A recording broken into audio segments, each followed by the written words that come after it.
convido os irmãos a abrirem suas Bíblias, por gentileza, comigo, no livro de Gênesis, Gênesis capítulo de número 23. A leitura foi feita no início do culto e não iremos repetir a leitura integralmente. Eu irei ler apenas os 2 primeiros versículos e, na medida que nós fizermos a exposição, estaremos recorrendo à palavra do Senhor para novamente lermos o texto sagrado. O tema de hoje é a postura do crente frente à morte.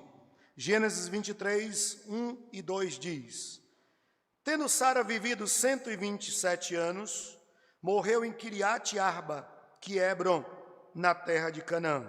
Veio Abraão lamentar Sara e chorar por ela. Vamos orar mais uma vez ao Senhor. Pai, muito obrigado pela Tua palavra, que é a verdade, pela Tua palavra que é luz para o nosso caminho, pela Tua palavra que nos guia, que nos dirige, que nos conforta, também que nos exorta. Obrigado porque a Tua palavra é a verdade. E quando o nosso coração está dilatado para receber e ouvir a Tua palavra, somos edificados, dirigidos e abençoados por meio da Tua palavra. Oramos assim, nessa noite, agradecidos em nome de Jesus. Amém. Meus irmãos, no final da vida de Abraão, ele teve o cuidado de realizar 3 atos que foram significativos, não só para ele, mas também para os seus descendentes. No capítulo 23, nós temos o primeiro ato, que é quando Abraão sepulta sua esposa, evidentemente depois dela ter morrido. Abraão, então, encerra um ciclo na sua vida com a morte de sua esposa, sua companheira de uma vida inteira. E ali Abraão dá um sepultamento digno a Sara e honra a sua memória com este ato e essa atitude. O capítulo 24 vai falar de um segundo ato tomado por Abraão no final da sua vida, que é casar seu filho Isaque, o herdeiro de todas as promessas. É interessante que Abraão, ele resolve tudo antes de partir, para deixar tudo muito bem decidido, muito bem esclarecido. E ele encaminha Isaque para a vida e também para a constituição da sua própria família, antes mesmo da sua morte. E o capítulo 25 registra o terceiro ato de Abraão, que é a divisão da sua herança. Abraão, ele não deixa para depois da morte os herdeiros ficarem brigando por aquilo que ele deixou, mas ele divide a sua herança em vida, já vislumbrando que poderia ter conflito entre os seus descendentes se ele não tivesse tomado essa atitude logo em vida.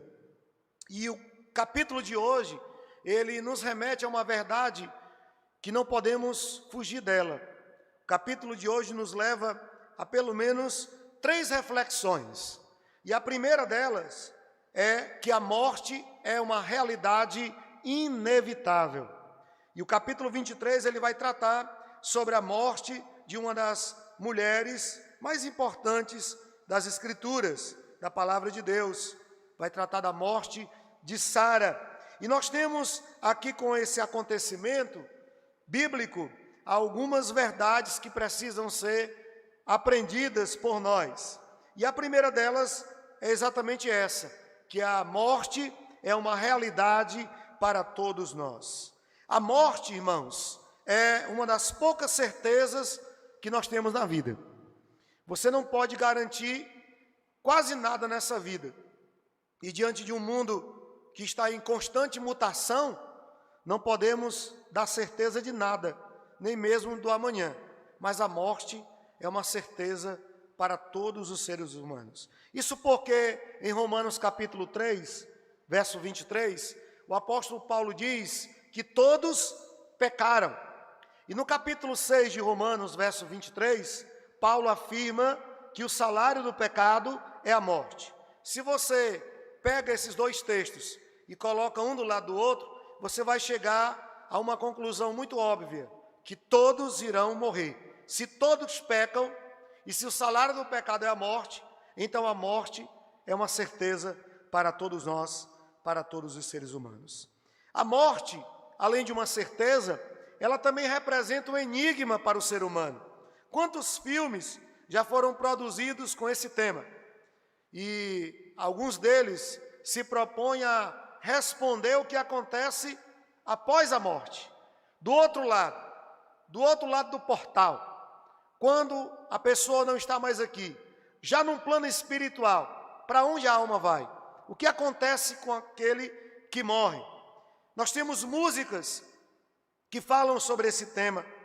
Nós temos, inclusive, festas que celebram o Dia dos Mortos, como lá no México.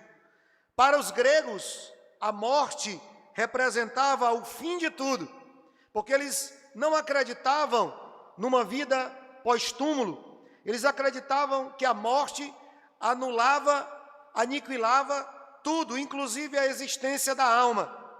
Já os espíritas, por exemplo, creem que a alma, ela vive por todo o tempo após a morte. E ela está presa num ciclo de reencarnações, que eles chamam de karma, até que esta alma atinja o nirvana, a perfeição, e torne-se um ser de luz. Os católicos, por exemplo, acreditam que existe um lugar intermediário entre o céu e o inferno, denominado no dogma católico de purgatório, onde aqueles que não são tão bons para merecerem o céu irão para este lugar para ter os pecados expurgados, e aqueles que não são tão pecadores que mereçam o inferno também vão para esse mesmo destino, com o fim de ter os pecados expurgados, para que sejam, dessa forma, promovidos ao céu. Mas o que a Bíblia fala sobre a morte?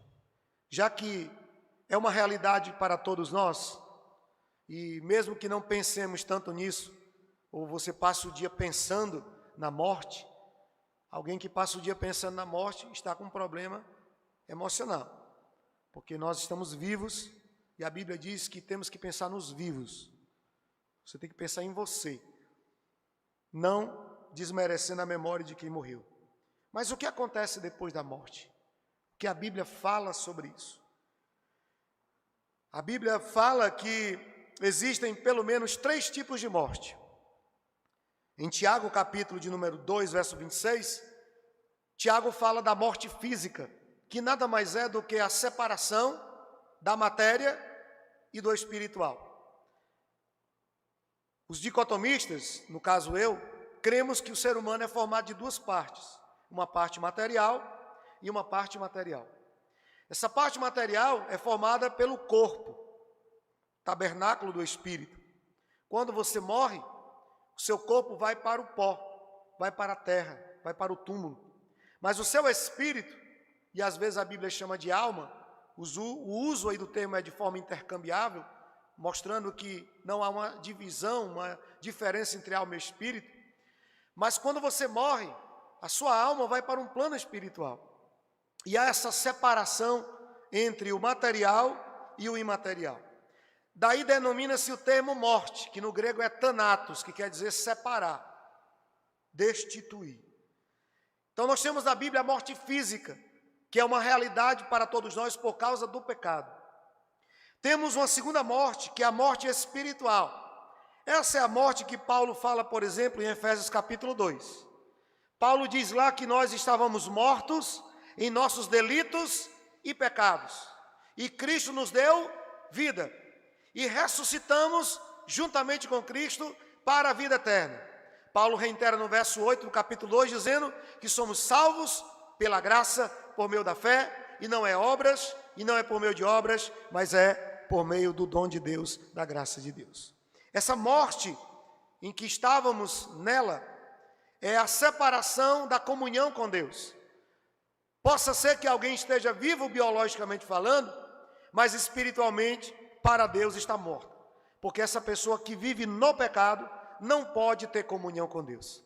Isaías, no capítulo 59, diz que os nossos pecados fazem separação entre nós e o nosso Deus. No capítulo 6 de Romanos, o apóstolo Paulo diz que aquele que vive no pecado é escravo do pecado e constitui-se inimigo de Deus. Então, a prática contínua do pecado, alguém que vive no pecado, é alguém que está espiritualmente morto para Deus. É alguém que não tem comunhão com Deus, mesmo estando vivo fisicamente. Mas a terceira morte que a Bíblia fala, é a mais terrível de todas, é a morte eterna. É a morte que encontramos em Apocalipse capítulo 20, por exemplo. É a separação eterna de Deus. É alguém que morreu no pecado, é alguém que morreu na impiedade e está no inferno, e de lá será lançado no lago de fogo e enxofre. São palavras simbólicas que representam juízo, sofrimento eternos. É alguém que nunca mais poderá se reconciliar com Deus, terá uma chance para ter a sua salvação, porque morreu na impiedade, morreu no pecado e estará eternamente separado da comunhão com Deus. Então essas são as três mortes que nós encontramos nas Escrituras. E Jesus Cristo veio para destruir as obras da morte. Jesus Cristo veio para aniquilar as obras da morte. É lógico que nós ainda sofreremos a morte física. Por isso que a morte para um cristão, ela não é encarada como algo terrível, desesperador. Por quê? Porque para nós a morte significa estar nos braços do nosso Salvador. Por isso o apóstolo Paulo, ele diz que para ele o viver é Cristo e o morrer é lucro. Porque ao viver ele viveria para Cristo, mas se ele morresse, se ele partisse, ele estaria nos braços do Senhor em glória eterna, aguardando a vinda do Senhor Jesus Cristo. Um texto que deixa bem explícito o que acontece depois da morte, mesmo sendo uma parábola, é o texto de Lucas, capítulo de número 16. Eu convido você para ir comigo para Lucas, capítulo 16, porque lá o Senhor Jesus, ele, através dessa parábola, ele vai explicar com muita clareza o que acontece depois da morte. Deixa eu resumir aqui, para quem não conhece a parábola, o que acontece, o que é dito por Jesus aqui. Jesus fala da morte de dois homens. O rico, ele morre e vai para o inferno. E ele não vai para o inferno porque ele era rico. Ele vai para o inferno porque ele era ímpio. Ele vivia na impiedade e morreu na impiedade. O outro que morreu era Lázaro, era o pobre, era o mendigo. Lázaro morreu e foi para o seio de Abraão. E ele não foi para o seio de Abraão, contrariando aqui a teologia da libertação, que diz que os pobres herdarão o reino de Deus porque são pobres. Nós entendemos que só se herda o reino de Deus através de Jesus, não há outro meio. Mas Lázaro, ele vai para o céu, não porque era pobre, mas porque era justo, porque era alguém íntegro diante de Deus. E o que acontece? Acontece que, na história aqui, o rico, ele ergue os olhos e ele vê Abraão e Lázaro no paraíso.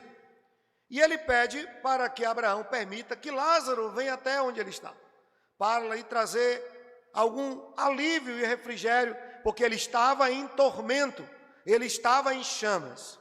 E Abraão diz que quem está do outro lado não pode passar para o lado que o rico estava, ou seja, o inferno, e quem está no inferno não pode ir para o céu, para o paraíso. Ele então faz o segundo pedido a Abraão.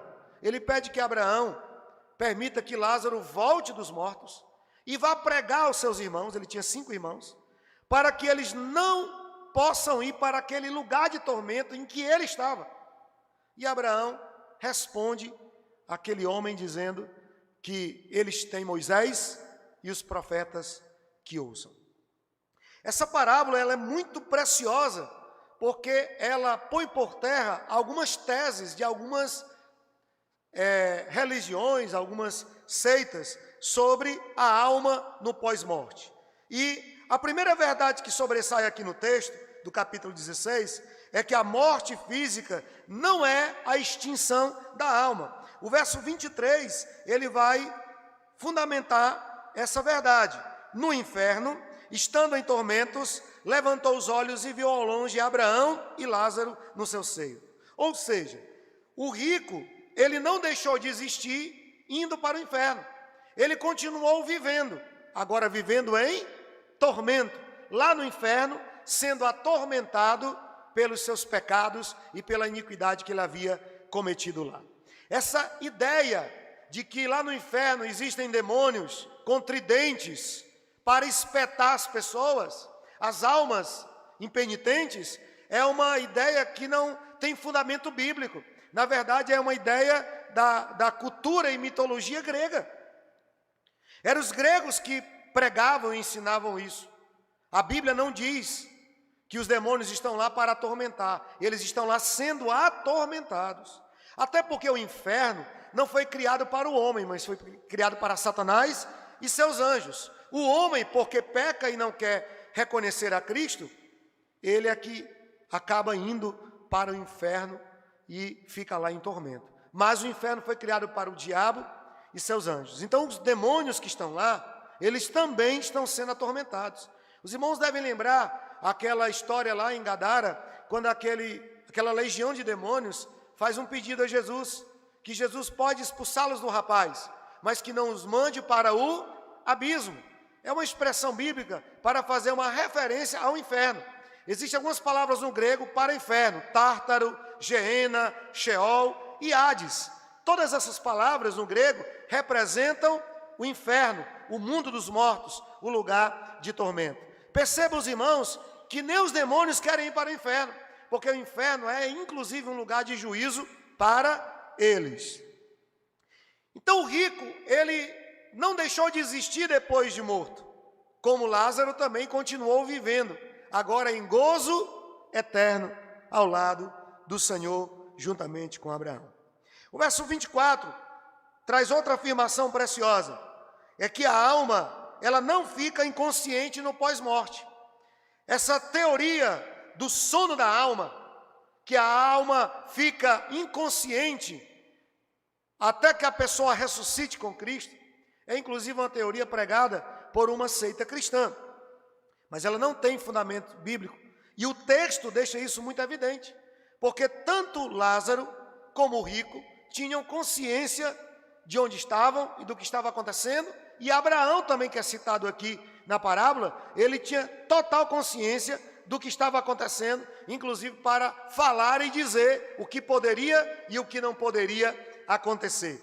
O termo dormir, usado na Bíblia para se referir à morte, não é literal, irmãos. Isso é o que nós chamamos de um eufemismo. É uma figura de linguagem que representa um estado em que o morto se encontra. E que estado seria esse? Um estado em que o morto não pode interferir no mundo dos vivos. Você já viu alguém que está dormindo profundamente e consegue interagir com quem está ao lado conversando? Não, né? Se você conhece alguém assim, é muito estranho. Só o meu sogro.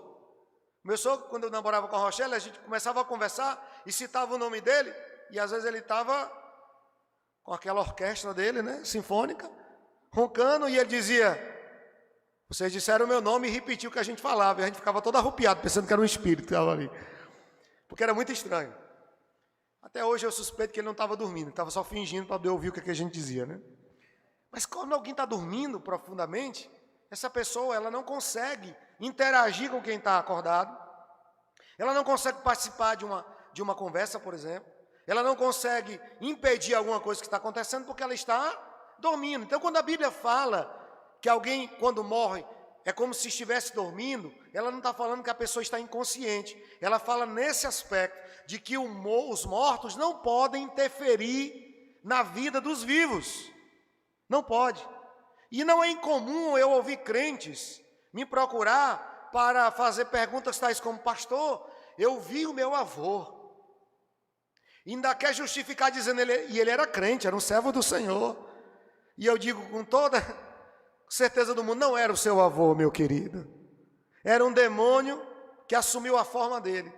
Ou então era produto da sua imaginação. Talvez você falou sobre ele durante o dia. Talvez você pensou sobre ele. E aí você acabou sonhando à noite. Porque muitos dos nossos sonhos são projeções do que a gente vê e vive durante o dia. A psicologia explica isso. ou então é algo espiritual realmente. É uma manifestação demoníaca ali, que toma a forma de quem morreu. Porque a Bíblia é muito clara em dizer que quem morre não volta mais. E está cheio de crente que dá o maior valor assistir aquele filme Ghost, do outro lado da vida. O pastor é tão fofinho, né? Ele volta dos mortos só para dizer que amava a amada. É tão fofinho, mas é tão demoníaco, é tão herético, é tão diabólico. E tem muito crente que dá o maior valor assistir esse tipo de coisa. Mas é uma apologia clara à reencarnação, ao contato com os mortos. E a Bíblia, ela diz que isso é totalmente inviável. É impossível de acontecer. Quem morre não volta. Quando a Bíblia fala de quem morreu e está dormindo, ela fala que essa pessoa descansou, pelo menos para os que morreram em Cristo. Está descansando, ou seja, não precisa mais se preocupar com os problemas dessa vida, com as agruras, com as lutas do dia a dia da vida. Não se preocupa, porque ela concluiu sua jornada aqui. Ela concluiu sua trajetória. E se for um cristão genuíno, pode dizer como Paulo: combati o bom combate, completei a carreira e guardei a fé, e agora me espera a coroa da vida que o meu Senhor me entregará. A certeza da vida eterna, a certeza da salvação. Então, quando a Bíblia fala de dormir, ela fala nesse aspecto, irmãos. No aspecto de que a pessoa, ela descansou das fadigas, das preocupações, e ela está em um estado de gozo, um estado de paz, onde ela não tem mais preocupação com nada que aconteça aqui neste mundo. Então, o sono da alma não tem amparo bíblico. Ademais, o livro de Apocalipse, no capítulo 7, verso 15, fala dos mortos que morreram em Cristo e que estavam clamando por justiça, para que o Senhor cumprisse a sua palavra. Mais uma vez, no capítulo 20, versos de 1 a 4, quando fala do juízo final, fala que aqueles que morreram, eles que morreram em Cristo foram guardados, e aqueles que morreram sem Cristo, eles foram condenados e lançados no lago de fogo e enxofre, que é a segunda morte. Deixa só eu abrir aqui um parêntese para dizer para os irmãos que o inferno não é um lugar. O inferno não é um lugar físico. Porque quem é que vai para o inferno? As almas. E a alma não é corpórea. A alma é incorpórea. É um plano espiritual. O inferno, ele é um estado de espírito. Por isso que no texto aqui, parece que eles estão tão perto, tão próximos, a ponto de dar para passar de um lado para o outro. Porque o inferno, ele é pessoal. Ele não é coletivo, ele não é um lugar. Pastor, então por que a Bíblia fala que haverá chamas, fogo que arde e nunca se apaga? O autor sagrado, ele usa de uma figura humana para ilustrar como será o inferno, ou pelo menos dar uma pequena noção de como será o inferno. Mas como que uma alma queima se ela não tem corpo? Mas alguém que está no inferno é como alguém que está em chamas. É como alguém que foi ateado fogo no seu corpo e ele está queimando vivo. É assim que alguém que está no inferno se sente, em agonia, em sofrimento, em dor. Mas é algo espiritual e não físico. Então, mais uma vez, isso é herança do paganismo, da cultura grega, que muitos crentes têm adotado. E a Bíblia não fundamenta isso.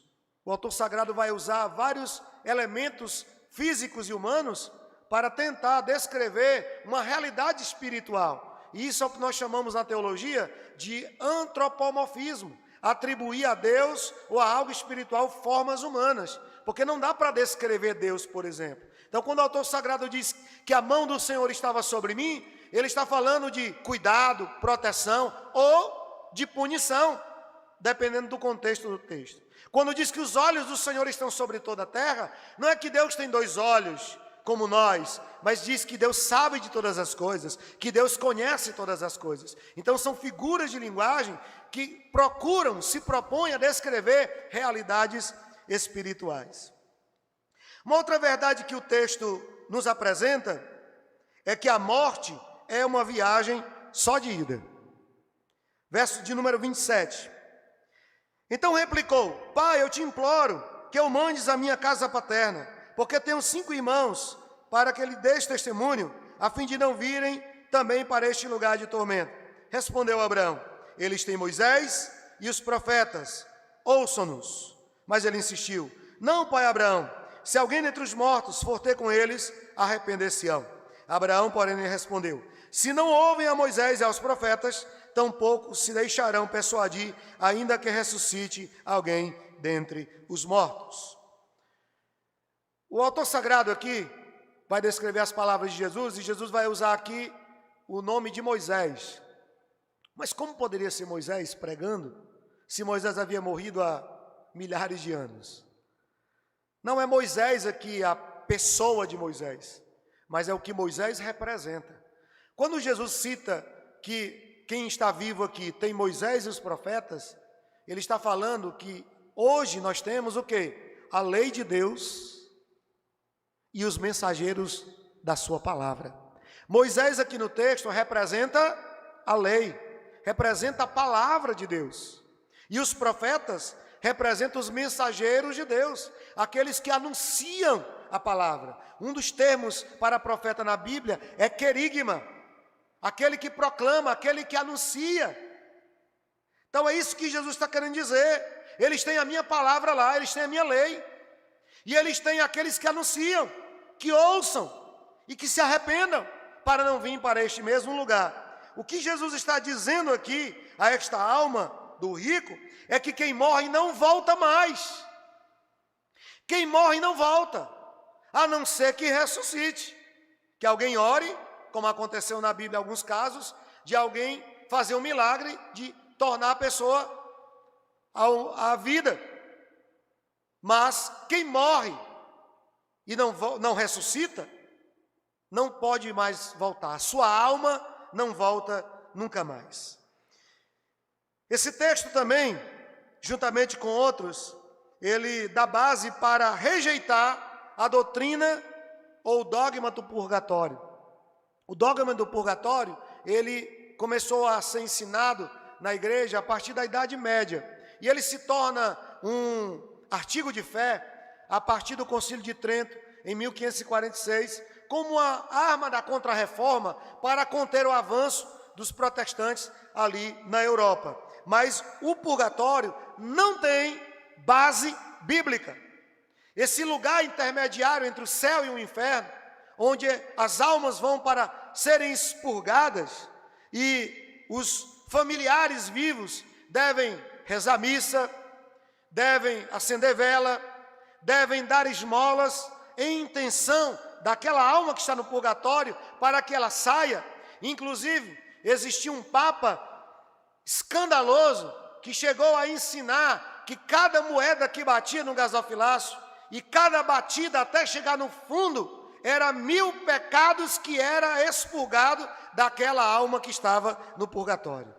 As pessoas vendiam suas casas para dar todo de oferta de moeda na igreja, com o propósito de perdoar totalmente os pecados daquele ente querido que morreu, que eles julgavam estar no purgatório. E assim, a Igreja Católica enricou bastante com esse tipo de ensino totalmente espúrio às Escrituras Sagradas.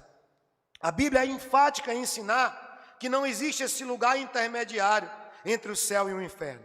O único purgatório que existe é uma casinha de cachorro no fundo do quintal, cheia de pulga, que você pode chamar de purgatório.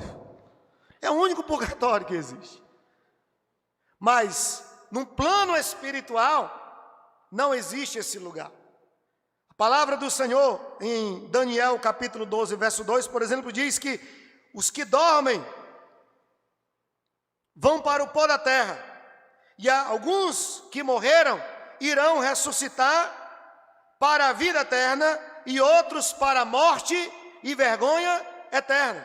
Só existem 2 destinos para quem morreu: ou a vida eterna, ou a condenação eterna. Apocalipse capítulo Hebreus capítulo de número 9, verso 27, diz que aos homens está ordenado morrer uma única vez, vindo depois disso o juízo. Então não há esse lugar intermediário. Quem morre em Cristo, o que vai acontecer com esta alma? Aquele que morreu em Cristo vai para o céu, vai para o paraíso, e ele vai aguardar o arrebatamento da igreja. Quando Cristo voltar, se cumprirá o que está em 1 Tessalonicenses 4,16. A trombeta tocará, os mortos em Cristo ressuscitarão com o corpo glorificado, os vivos serão arrebatados, estaremos com o Senhor eternamente e reinaremos com Ele na glória. Quem morreu sem Cristo? Quem morreu sem Cristo está no inferno. É lá que está. E lá do inferno, ele irá ser lançado no lago de fogo e enxofre. É isso que Apocalipse capítulo 20 ensina. É a segunda morte. É para lá que vai aquele que morreu sem Cristo, sem Deus. Por isso nós devemos estar atentos hoje, em vida, porque depois da morte não tem mais solução. Não tem mais saída. Mas como nós devemos tratar os mortos? O texto fala aqui de um falecimento de alguém importante para Abraão e para a história bíblica, como eu já citei. E a forma como Abraão, ele lida com a morte de Sara, nos ajuda a entender como o cristão, como o servo de Deus, processa a morte de um ente querido. Nos versos 1 e 2, nós temos a primeira forma de tratar os mortos, que é sentir o luto. É isso mesmo, sentir o luto. Olha o que o texto diz, voltando aqui para Gênesis capítulo de número 23. Tendo Sara vivido 127 anos, morreu em Kiriat Arba, que é Hebron, na terra de Canaã. Veio Abraão, o quê? Lamentar Sara e chorar por ela. Irmãos, eu não consigo entender quando eu estou, muitas vezes, em um velório, sou convidado sempre para realizar o ato fúnebre, e às vezes eu encontro alguém tentando consolar o parente do falecido e dizendo, não chore. Eu digo o contrário. Chore, você tem esse direito. Está doendo, você está sentindo. Chore mesmo. Lamente. Você perdeu alguém que você amava. Alguém que não vai voltar mais. Você tem o direito de ficar triste. Você tem o direito de lamentar. Você tem o direito de chorar. É isso que Abraão faz. Ele fica de luto pela morte da sua amada. Ele chora e ele lamenta. Um outro personagem da Bíblia que faz isso, sabe quem é? Jacó. Jacó, ele lamenta 2 vezes por a suposta morte de José e pela morte de Raquel, sua amada esposa. O texto diz que ele ficou inconsolável quando disseram que uma fera havia matado José. E ele chorou e lamentou e ficou de luto por algum tempo. Assim como também ele fica de luto pela morte da sua amada esposa Raquel. O luto é natural à vida. Por que que é? Porque nós não fomos criados para morrer. O pecado que gerou a morte, nós não fomos programados para morrer e para a morte. Por isso nós nunca lidamos com a morte, com alegria, com prazer, mas com dor e com tristeza. Só que você precisa entender uma coisa. O luto precisa ter o seu fim. Você não pode viver a sua vida inteira de luto. Você não pode viver a sua vida inteira presa a quem partiu, a quem morreu. Não é assim que você honra quem morreu. Você não pode ser sepultado vivo com quem morreu. Os vikings é que faziam isso. Quando o marido morria, a esposa, ou uma das esposas, porque eles eram polígamos, uma das esposas era sepultada junto com ele. Mas não é assim que a Bíblia ensina.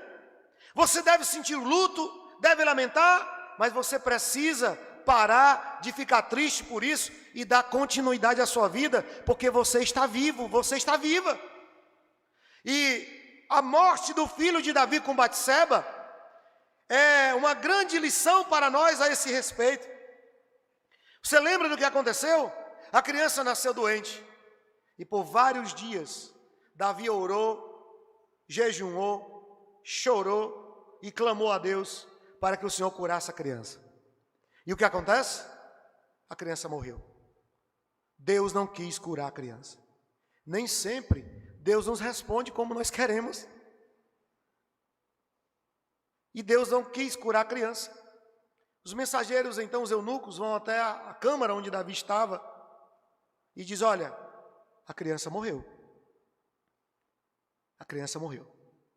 A Bíblia diz que Davi se levanta, toma banho, tira a cinza da cabeça, troca de roupa, senta à mesa e vai comer aquela refeição que fazia dias que ele não comia.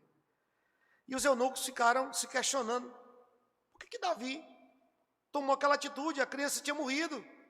E agora ele estava como se nada tivesse acontecido. E ele percebe a movimentação e ele diz: olha, por que vocês estão assim? Questionando a minha atitude. Enquanto a criança estava viva, havia esperança. Eu orei, eu clamei, eu chorei, mas Deus não quis curar e o Senhor levou. Acabou. Não faz mais sentido eu estar chorando, lamentando, chorando e lamentando. Porque a vida continua. Então precisamos viver o luto dessa forma, irmãos. Tratar a tristeza dessa maneira. Caso contrário, você não vai ter futuro para a sua vida.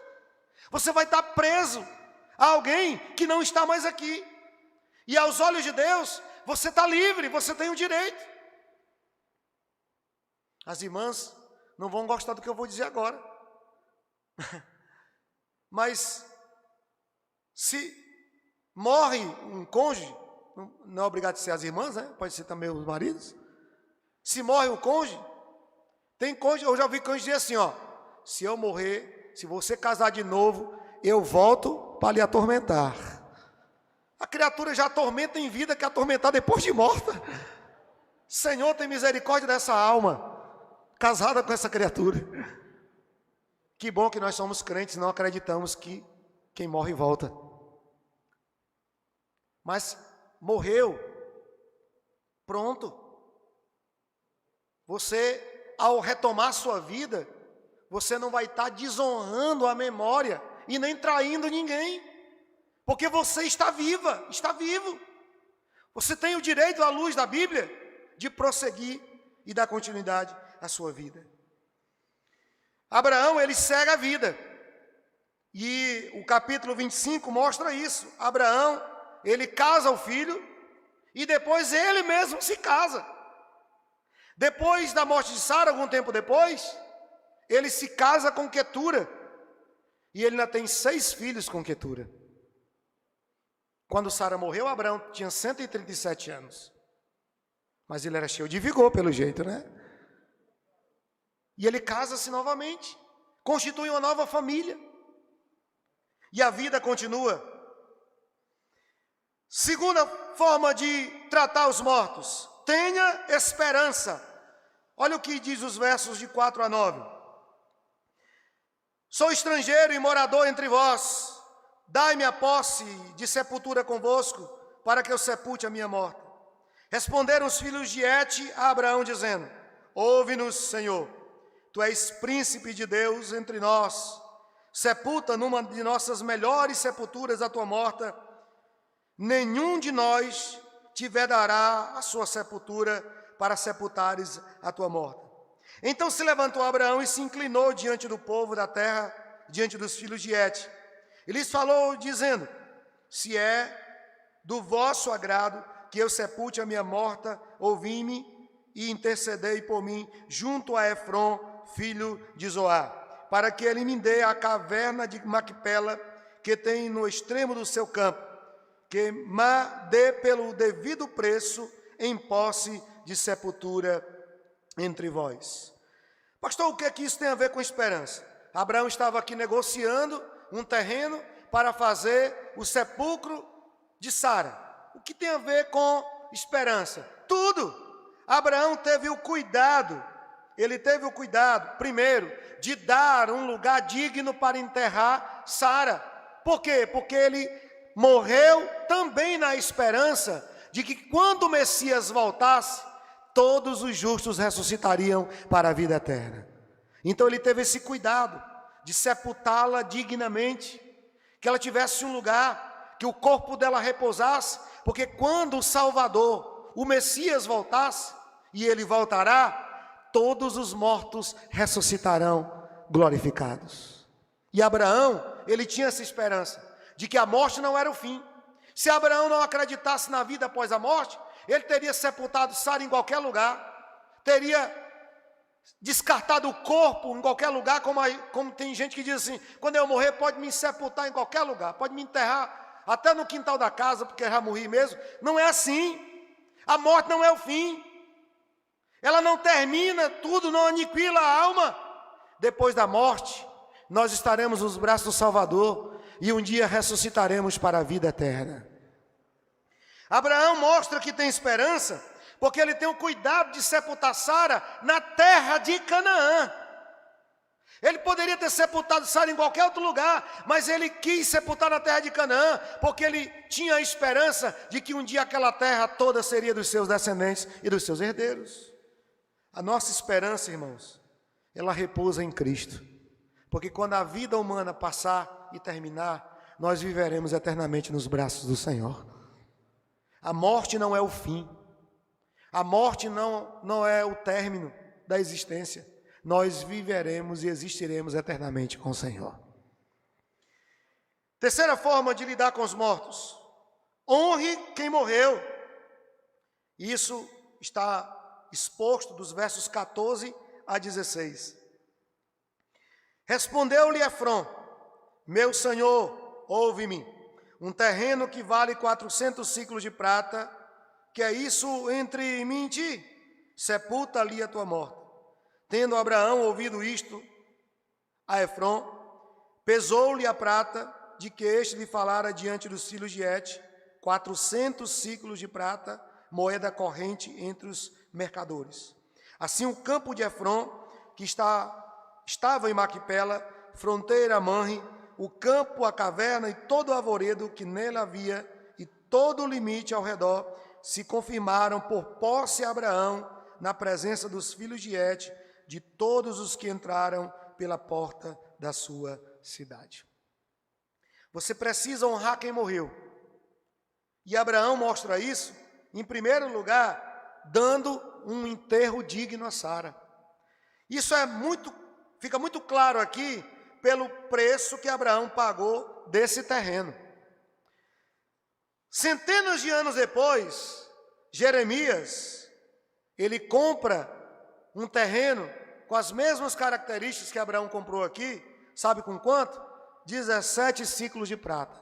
Centenas de anos depois, ele compra um terreno com 17 ciclos, está lá em Jeremias 32:9. Abraão pagou 400 ciclos de prata. Isso equivale a 5 quilos e 600 gramas de prata. É muita prata. E naquela época a prata tinha um valor muito maior do que tem hoje. Foi uma verdadeira fortuna que Abraão pagou. Mas ele quis dar um enterro digno à sua amada. Um enterro não vergonhoso, não de qualquer forma, mas um enterro digno. Irmãos, de todos os atos pastorais, o que eu não gosto de celebrar é o ato fúnebre, porque sempre é um momento de muita dor, de muita tristeza.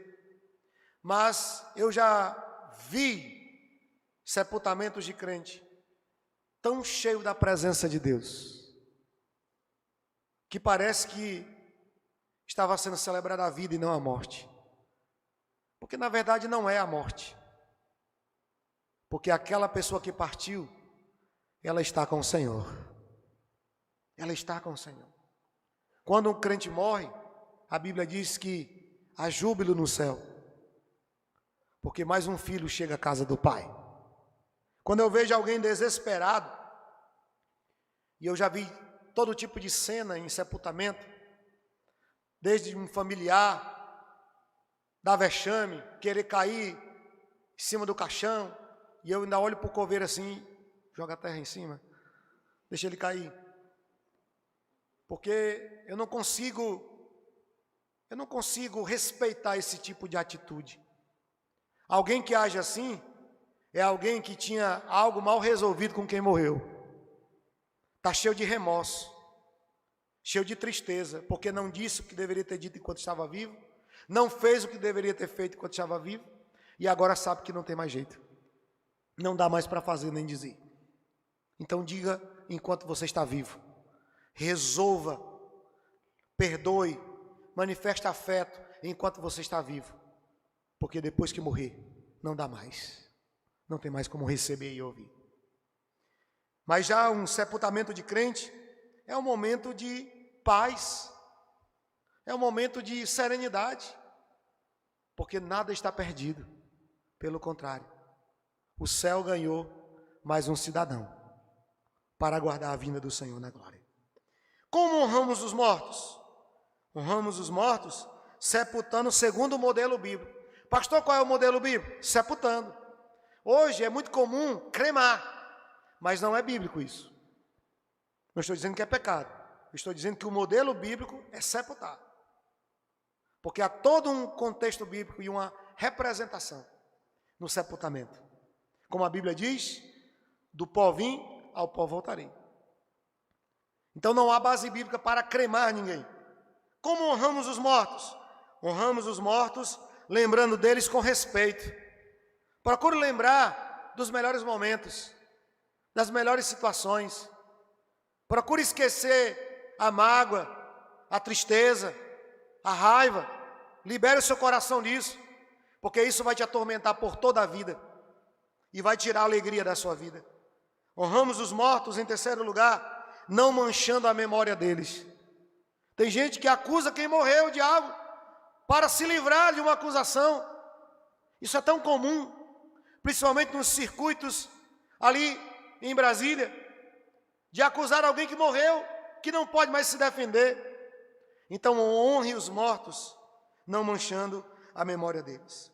E eu quero concluir pontuando 3 verdades. A primeira delas é que, como cristão, estamos aqui como peregrinos. E o texto diz isso, versículo 4, Abraão diz, eu sou peregrino entre vocês. Abraão diz, olha, eu sei que a minha morada não é essa. Eu sei que a minha casa não é aqui. E o escritor aos Hebreus, no capítulo 11, verso 9, nos explica o que Abraão queria dizer com essas palavras, porque o escritor aos Hebreus, no capítulo 11, verso 9, diz que esses homens, inclusive Abraão, viveram como peregrinos e forasteiros. Não havia lugar para eles e o mundo não era digno deles, porque a sua pátria, e eles almejavam a mansão celestial, a Jerusalém celestial. Segundo, o testemunho que temos que dar com os nossos vizinhos deve ser exemplar.